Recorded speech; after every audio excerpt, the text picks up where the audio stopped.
It's the end of the day with Ray. Hello, my friends. Hey, today's a special episode. You know, in the past, I've had Wes McCarter, the owner of NEXERA, on the end of the day with Ray, and we looked at the data more from a world stats vision.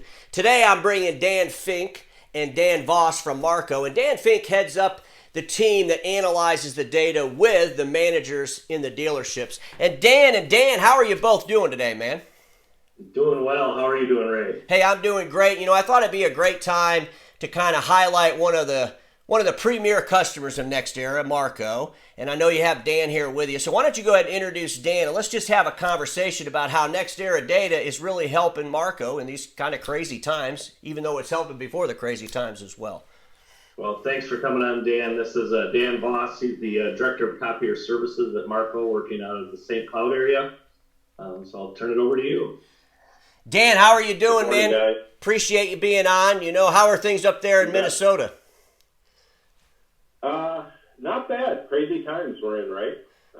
Crazy for the industry, crazy for everybody. So all the stay-home orders, schools in flux. It's a tough time to navigate through, for sure. It's a tough time to navigate through, and I think you would attest that if you're trying to navigate blind, you're foolish.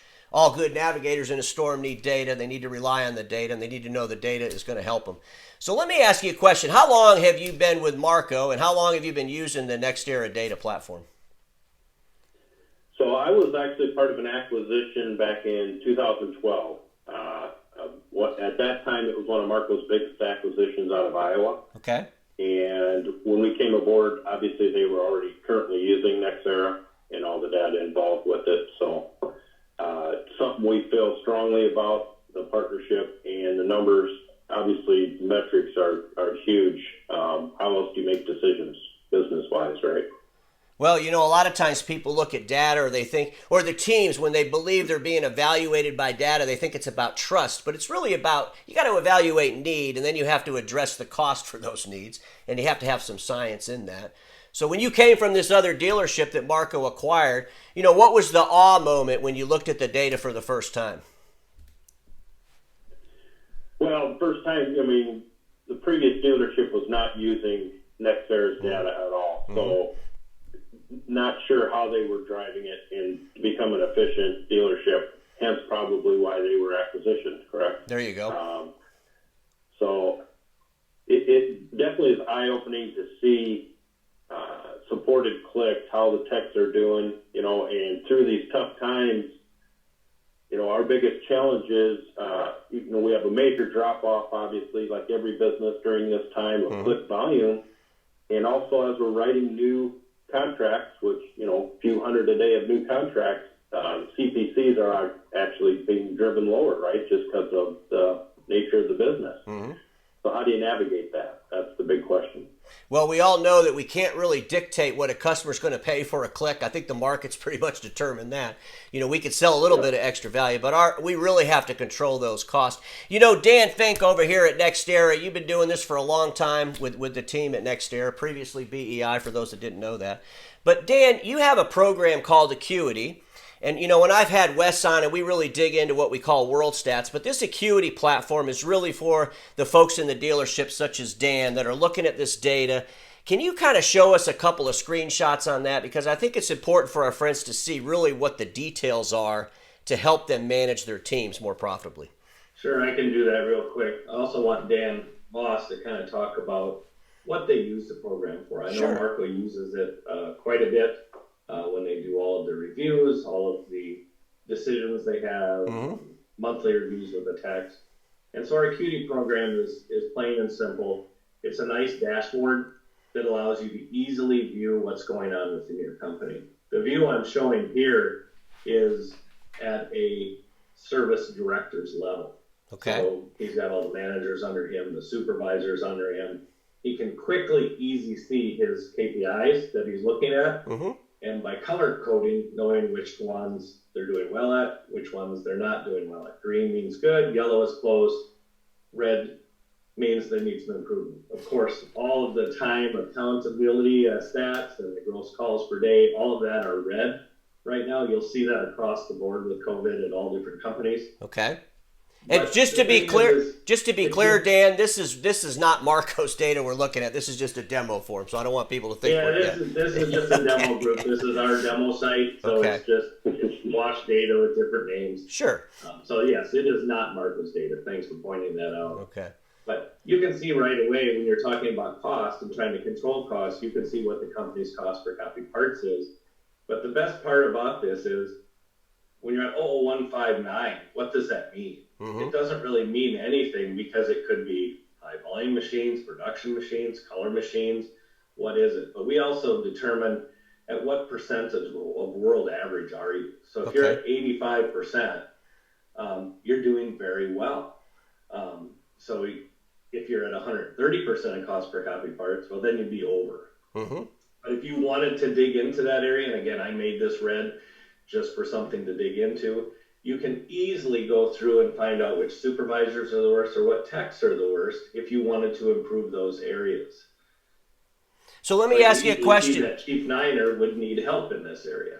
Let me ask you a question, Dan, because I know you have different screens. So if I was a dealer owner, I could look at one screen versus a service manager and maybe a service supervisor. So there's different levels of this software as well. Do you have the one that would be like an overview for the owner or for the ownership or the senior VP maybe? Well, within Acuity, I was showing that, but if you were going to go look at different areas within there, we have an executive insight board. So you can easily go through in that level and say, okay, what's going on with my population? What's going on with my volume? Okay. Obviously, you can see this in the demo dealer. We'll show what acquisitions does. But you can also see that the volume is dropping off. And we're seeing that across the board in all companies right now. Mm-hmm. You can dig into that a little bit, but it very easily gives you those dashboards to help show and guide what you want to do.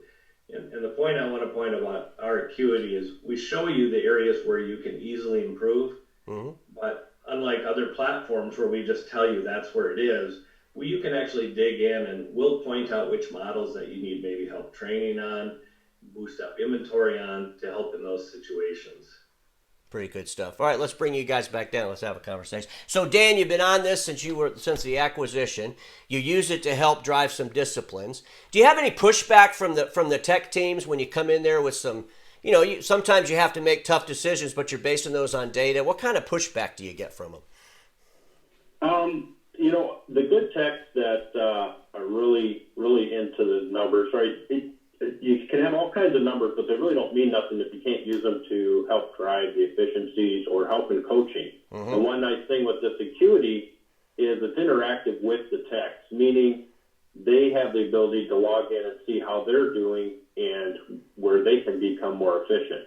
So once you take the time and the managers sit down, because we use this for our reviews, end of years, and explain to them and show them trends and where they can improve, you get a lot more buy-in with these numbers versus just saying, here's where you are, we need to fix it, right? It's a very good coaching tool, and that's one reason why we use it, because the tech is able to log in and walk his way through all these numbers himself very easily. And as you've seen with the graphicals, it's an easy versus just looking at a whole page of data and trying to decipher it. Oh, yeah, absolutely. No one has time for that. You want the end result. Do they do that pretty regularly? I mean, are they policing themselves pretty regularly and holding each other accountable? So, as Dan showed, I can set up as a director how many audits I want my managers to do a month, field ride-alongs, machine visits, things like that. So they have to do an assessment every month. And on that main screen Dan was showing there, it showed how many assessments were completed. So as my managers complete them, it turns green. I know they've done their assessments. It sends an email out to the technician, hey, you've had an assessment done for the month. They have to log in and accept it. So the manager knows right away that the tech has viewed that assessment, showing his FCE, whole parts, callback. And any goals, you can set individual goals. Hey, I'm having a problem with a specific model family. You can set a goal for that technician to improve on that model family, and it'll show how he's progressing on that goal. So it's very tech-driven and orientated to coaching to get those best efficiencies out of those technicians, and that's the only way you can survive through these tough times is making your guys as efficient as possible. No, absolutely, and that's like we started out. You have to be able to navigate with some data. Dan, does you and your team help the techs themselves, or do you focus mainly just on helping the managers of the techs? Well, again, which Dan are we talking to? Sorry. To you. You're on it. You're on it. Dan Fink. Okay.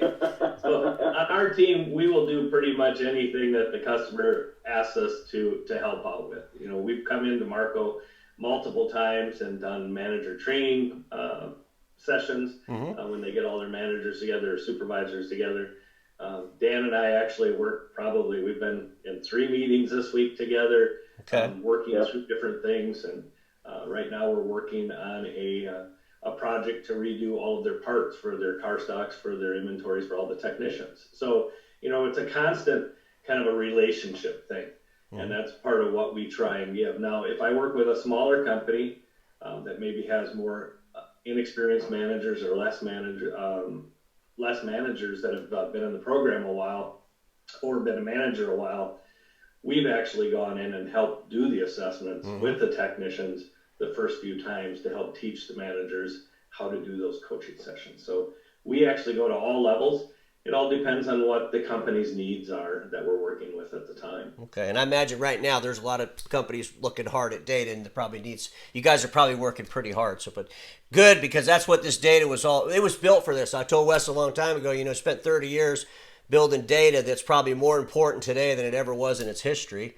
And to be able to look at what the world's doing, make those comparisons, and then hold your teams accountable based on data.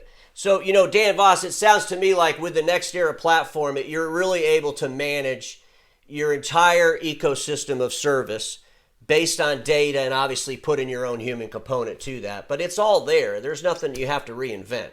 Am I right? Yeah.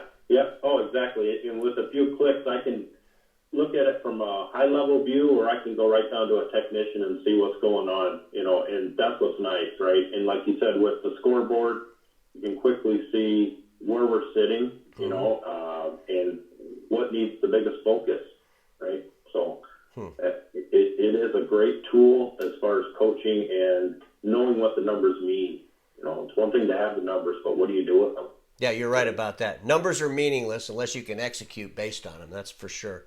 Well, guys, is there anything you want to add? I mean, I want to make sure our friends in the imaging channel understand there's some options out there to help them really digest data. And you got to be out of your freaking mind to be in this marketplace today without using some kind of management tool. I always said NEXERA was really not a software. It was a behavior package. It was a behavior modification package to help drive costs. And, if you can't drive down your cost in a time when the market's in a flux, at the very least we could say, you're going to be in trouble. So what do you think, guys? Anything you want to add? The only thing I have is, Ray, thanks for having us on, and Dan Voss, thanks for coming on. I truly value our relationship with Marco. And the one thing that I really enjoy from when I was in the industry I was 23 years in the industry myself before coming on to NEXERA, is that I get to see things from so many different angles, where Dan got to see it as well, being an acquisition. How are things done on one side of the fence? How are things done on this side of the fence? And there's so many good things you can pull from every company out there. So that's what I've really enjoyed about working with NEXERA, is learning from all these companies across the world, different ways of managing improvements. And that's really what everybody's trying to do, is how do we improve? What's the scope of that? It depends what you're working with, but everybody really wants to improve.